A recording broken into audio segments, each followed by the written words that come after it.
Hey YouTube. So today we have a package that was sent to us by LNEX, LNEX. It says it's a 500 amp shunt battery monitor. Let's open it up.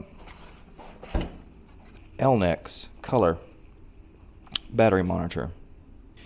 Okay. It says LNEX battery monitor is suitable for lithium batteries, lead acid batteries, and nickel metal hydride batteries that have a voltage from 10 to 120 volts. Wow, that's pretty cool. Now here it says 8 to 100, so maybe we should do the 8 to 100 just to be on the safe side. It can do 0.2, so it goes down to 0.2 amps. Up to 500 amps, so that's the measuring range. That's pretty awesome, actually, because a lot of times some of these shunts, a lot of the ones that I've seen, the lowest they can measure is like half an amp. So 0.2 amps, that's pretty neat. We're gonna have to test that. Can do a capacity from 0.1 amp hour. I don't know why you do that. All the way up to 99,999. So anyways, let's see. Well, I'll go through that manual here in a minute. Let's look at the shunt. Now, for some people, most of you guys probably understand what this is, but for some, you may not.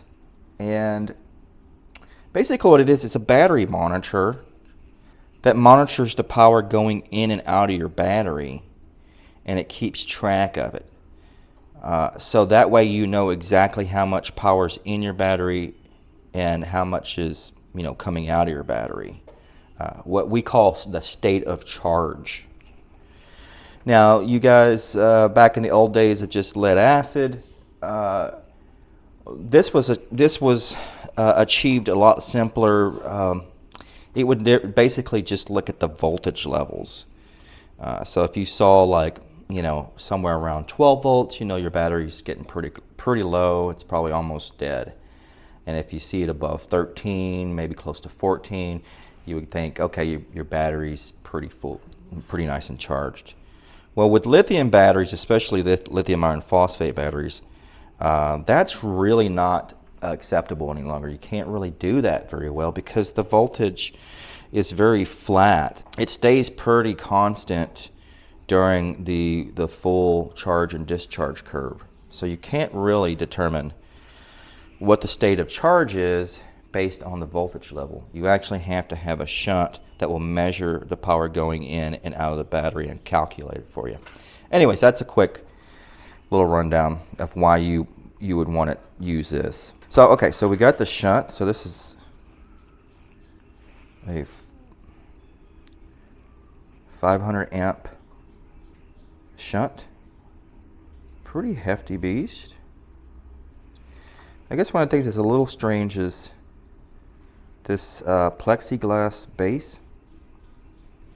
Now the first thing that kind of comes to mind is that is it actually going to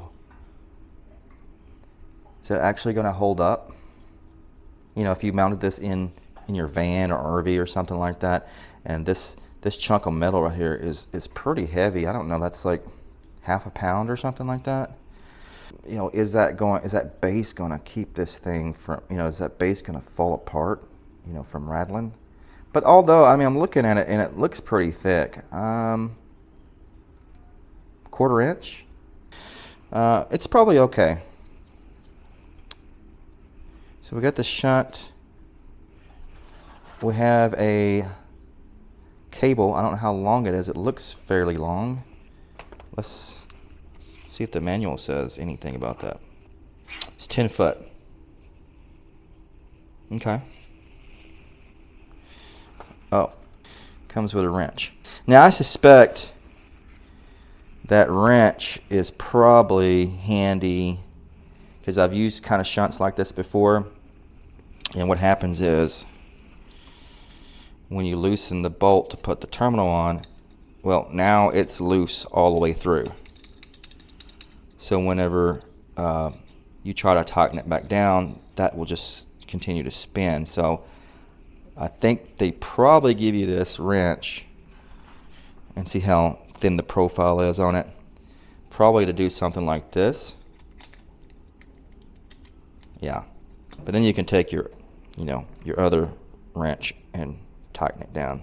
That's what, I'm pretty sure that's probably why they included that.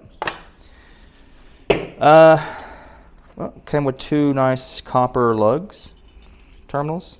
And then we have the actual display. And it looks like it has, so that's a slide cover there.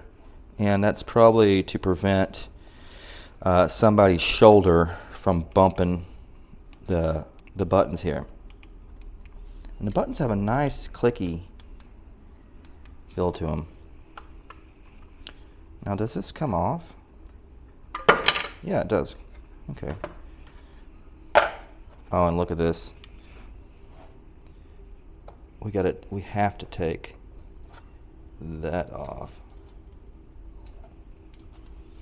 Okay. All right, nice and shiny. And then we have a wire, and what that's for, you hook up the negative side of your battery going into the battery on the shunt. So the shunt runs on the negative side. And then there's a connector here that you're going to hook up to the positive, which is this wire. That's going to go there, and this is going to connect to the positive terminal of your battery. That way it can complete the circuit and power your battery monitor. So anyways, guys, let's get it hooked up to something. I'll be back. All right, guys. So I've got the shunt wired in, or the battery monitor shunt system wired in to this UniWix 12 volt 100 amp hour lithium iron phosphate battery, and to my DIY solar generator board. So the last thing we need to do here is actually connect the screen. And so let's see.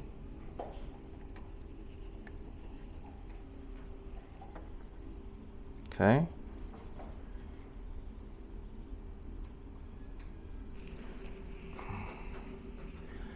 All right, so a little dim. It was interesting when I powered it up, it kind of faded from black to illuminated. And then this ring right here slowly went around. Pretty neat, kind of analog-y. It is quite dark. Let me see. Oh, okay. Now we can increase the brightness. That's pretty cool, actually, because if this was in your RV or van or something like that, you probably wouldn't want the brightness of the screen disturbing you while you're trying to sleep or something like that. So right here, you can actually lower and increase the brightness. Not by holding it down, you actually have to click it all the way up. Alright, so I was looking in the manual, and I think you hold this OK button down for 3 seconds to get into the settings. Yep, sure do.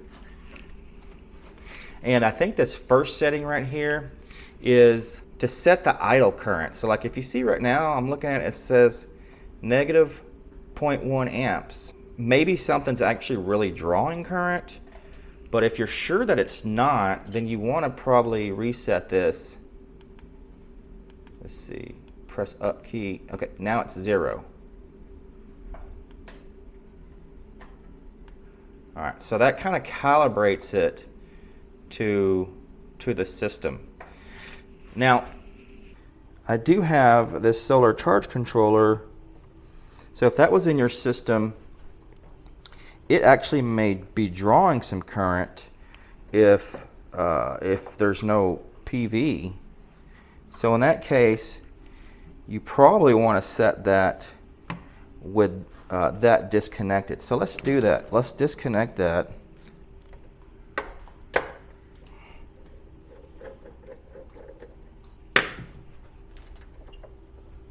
So there we go. Let's take that out of the system.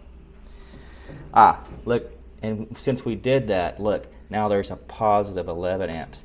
So we need to recalibrate it. So nothing should be, so the inverter's off, everything is off, nothing is drawing power at all right now. So we need to reset that. Press the up key, it zeroes it out. And now we're good. Now we're certain nothing is drawing any power, and we zeroed out, we zeroed out the current. So now it's basically calibrated. Now we can plug our loads back in. So let's hook our charge controller back in, because we know it's going to draw some current. Since we don't have any solar on it, it's not producing any current.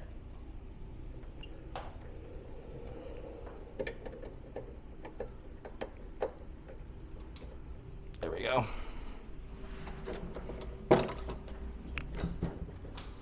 So there we go. Now we know the charge controller is pulling 100 milliamps. Is that true?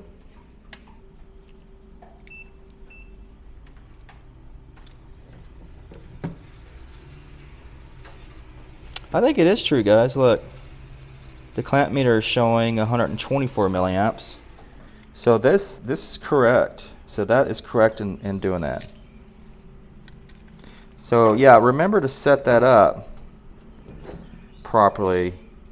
If you put this into your system, disconnect all your loads, anything that could be drawing any power from the battery. Then go into that first setting and clear it, clear the current out. And that'll basically calibrate the shunt to your system. That's a cool feature. I don't think I've seen that in other shunts. So already, that's cool. Now let's see. Let's go back into the settings. Let's see what else. Set battery value. Okay, I think that is the amp hours of the battery. And there we go. 100. So I hope you can see that 100 amp hours. Is this battery percent? So let's move over to the 100. Oh, there we go. That's right. Look at there. So yeah, and since it's drawn a little bit, it's gone down to 99.9 amp hours, 99%. Cool. Yeah, it's showing, okay, 13.3 volts and 1.33 watts. Look at this. This guy loves to show up when I'm shooting a YouTube video. He has to find out what's going on. He doesn't do this any other time. I promise you guys, it's so strange. Okay, yeah, get down. All right, let's go back into the menu and see what else we got. Okay, LED brightness value. Okay, it's on 10 right now, but because we've already raised it with these buttons. Reset screen. I think that's like when the screen will just turn off after a certain amount of seconds. STI value. I don't know what this is. Back color. What is this?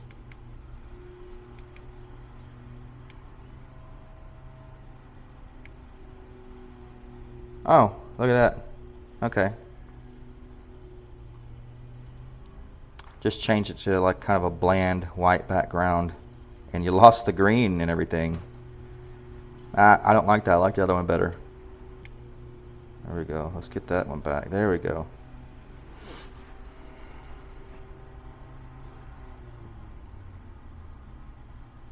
And then what else do we have?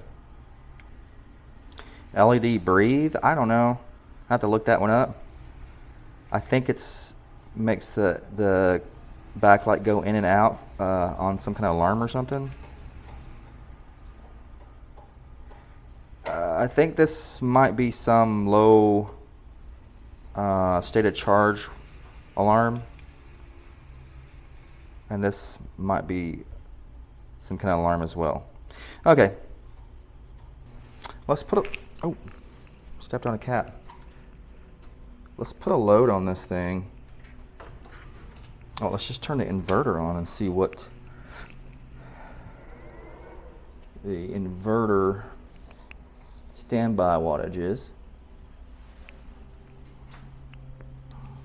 So a little over 12 watts of standby right now.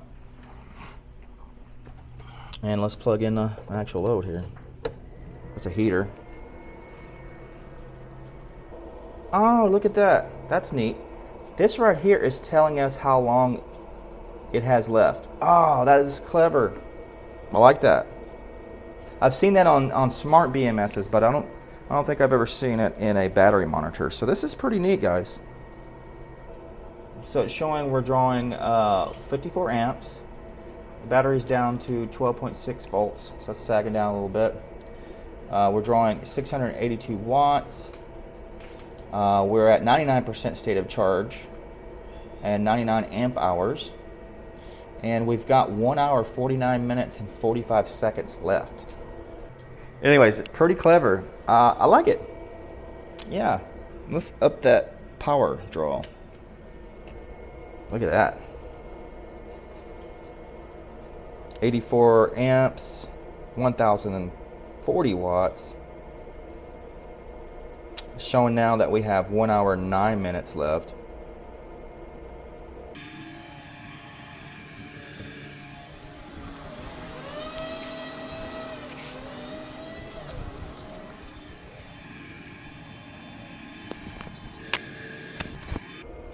So while that's doing a little discharge there, so one thing I wanted to show you guys on the shunt itself, sorry, let me get you there. You'll notice that there's a little negative here, and in the manual that shows that goes to your battery, towards your battery. Let me fix this. So the negative goes towards your battery, and that's important because you can get these mixed up to where the battery's on this end and the load's on this end, and it won't destroy anything, you won't damage anything, but this thing will be in reverse. Yeah, so you won't actually damage anything, but this thing will go in reverse, and it'll, instead of discharging down, it'll go up. You know, it'll say a positive current, so it'll just be in reverse. So to have it the right order, make sure your battery's connected to the negative side here. And we're pulling 85 amps. And it doesn't feel like it's getting hot or anything, so that's good. It's definitely probably good, at least for 100. It says 500 amps. I'm not sure that I would do 500 amps to this thing because I'm unsure about. You see how the battery terminal, or the wire terminal, is on top of this PCB. It's not making full contact with the shunt, the brass. It only makes full contact with this brass nut, which it might be plenty, but to me it seems like I would want the terminal to be in full contact with that. But for 100 amps or so, this seems to be perfectly fine. Nothing's, like I said, nothing's getting incredibly hot or anything. And then whenever you hook up the this little, it says battery here. This is the hookup to the positive. You need to hook this wire to the positive terminal of the battery. Don't just find a random positive like on your bus bar or something like that, because it needs to read the voltage directly at the battery. If you put this somewhere else, this thing is going to be wrong, because there's going to be a voltage drop over here. So it'll make it wrong. You need to allow it to read the voltage right there at the battery terminal. So I think what I'm gonna do right now is we've discharged this thing to almost 90%. We're at 91%. Let's go ahead and turn off the. Okay, we're at 90%, or 90.8 amp hours. So let's turn off the load, and let's hook up a charger and charge back up some. And so when you do this, of course, your charging also has to come from, you know, the back side of the shunt, the same portion of the shunt that you're drawing the load from. That way it can read the power going back into the battery. So we've got the Adroit 50 amp lithium iron phosphate charger hooked up. Let's plug it in. And so we're at 90%. Let's put the camera back here. And we should start to see power go back into the battery when this comes on.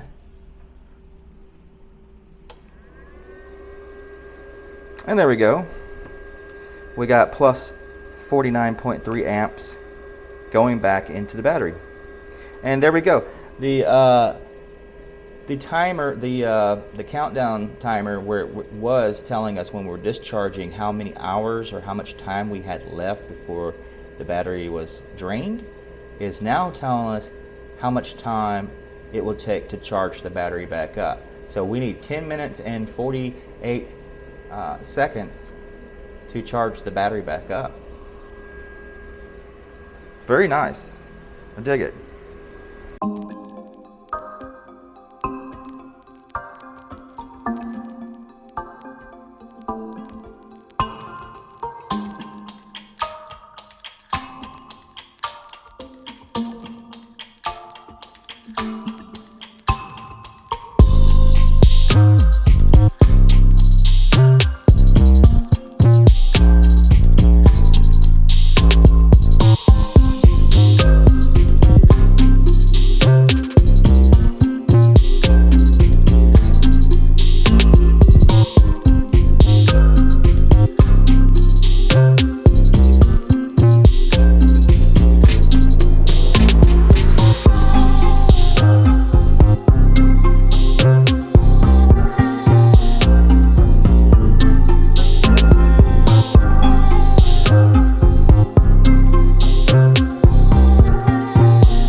And there we go, guys.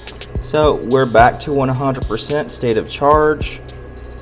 The battery's still taking in some current, so it may have I charged this up I don't know, a couple weeks ago or something like that, and so it probably was lacking a little bit, may have self-discharged a little bit. So I fully expect it to probably stop charging here fairly soon, but the battery monitor has gone back to 100% state of charge.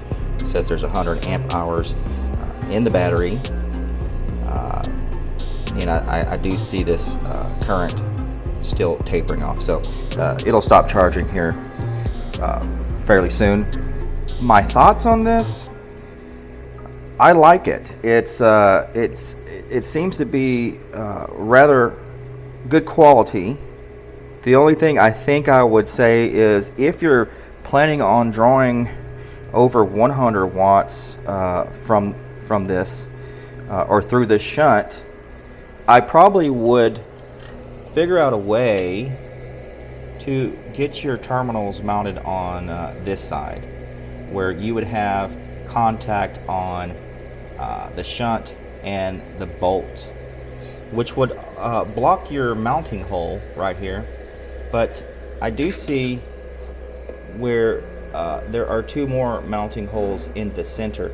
So you could take these screws off and remove the shunt from the base and then mount it down with those two center holes, and probably use the provided lugs to mount directly to the shunt instead of on top of the PCB like that. I think that would be a lot better electrical contact. But beyond that, I'm actually quite impressed with the functionality of the unit. It does seem to work very well. I didn't see anything quirky with it. Now, of course, this is just a short test. That could all change, installing this thing and having it working on a daily basis. You might find some quirks or something with it. I know some people do find problems with their shunts or their battery monitors where after a period of time, they get off. I don't know if this one has that problem, but my preliminary test here and playing with it here, I like it. Thank you to LNEX for providing this unit for us to test. I'll put an Amazon link in the description if you guys want to try this out for yourself. I like it. It's pretty neat. I'd like to find something to where I can install it and use it on a daily basis. But that's going to be the end of this video, and I'll catch you guys on the next one.